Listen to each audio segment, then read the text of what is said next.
Well, hello again. This is Philip Harrelson, back in the Barnabas study again. It's been quite some time since I have put a video up, and so I'm going to do some things. Today is May the 20th, and school is almost out. And so there was an awards ceremony yesterday at Bethel Christian Academy, which is where three of my grandchildren go, Asher and Addie and Reagan. Asher's a fourth grader, Addie's a first grader, and Reagan is a second grader. And so this year, Mrs. Jackson, who is Asher's teacher, spent a fair amount of time with them working with the Pilgrim's Progress. And so I thought, with it coming up on summertime, maybe I can do some things that'll maybe inspire you, maybe open up your interest about Pilgrim's Progress.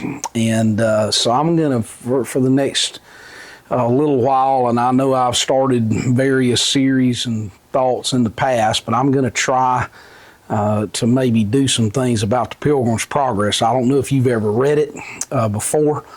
I frequently make reference to it during my preaching here at the Pentecostals of Dothan. Excellent sermon illustrations. In fact, there are several sermons that I have preached over the years that I have used the scenes from the Pilgrim's Progress, which is an allegory, to kind of just be a springboard for a sermon.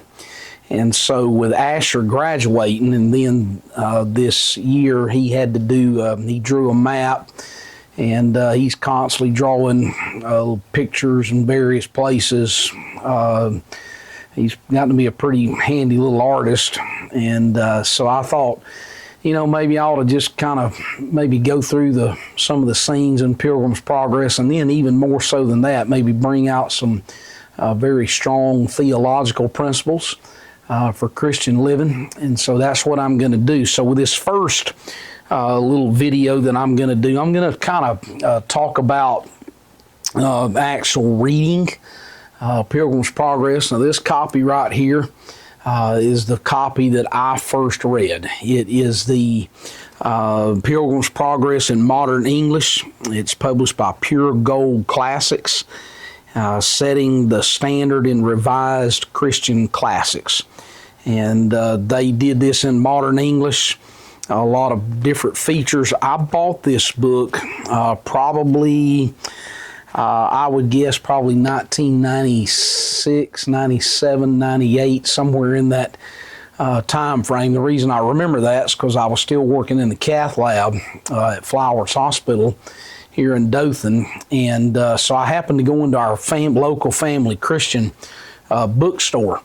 And when I got in there, I saw, they had the classic sections. They've got Fox's Book of Martyrs, Andrew Murray's writings on prayers, morning and evening, Spurgeon's, just a lot of the old classic literature. So I bought this one, and I remember throwing this in my backpack whenever I would get up in the morning, or just leave it in there, because there were a lot of days when I was on call that you could not leave the hospital until, or if you were on call, even if you finished early, you couldn't leave until like 5 o'clock. And so there was several days where I would sit back in the back of the lab and would read Pilgrim's Progress. And I was just looking through it here just a few minutes ago, and a fair amount of highlighting and things that I wrote in the margins. In fact, a message that I preached years ago, the magnetism of the finish line, and I've got my thoughts and ideas from whenever a Christian is on his way out of the city of destruction, and he tells him to look toward the celestial city, and he says that's where you're going. That's the finish line, and you just move in that direction. A lot of the pages, I would say probably 75 or 80 of the pages are dog-eared, and with the dog ears there are either highlights or underlines or various things. One of them is where the Pilgrims suffer at Vanity Fair.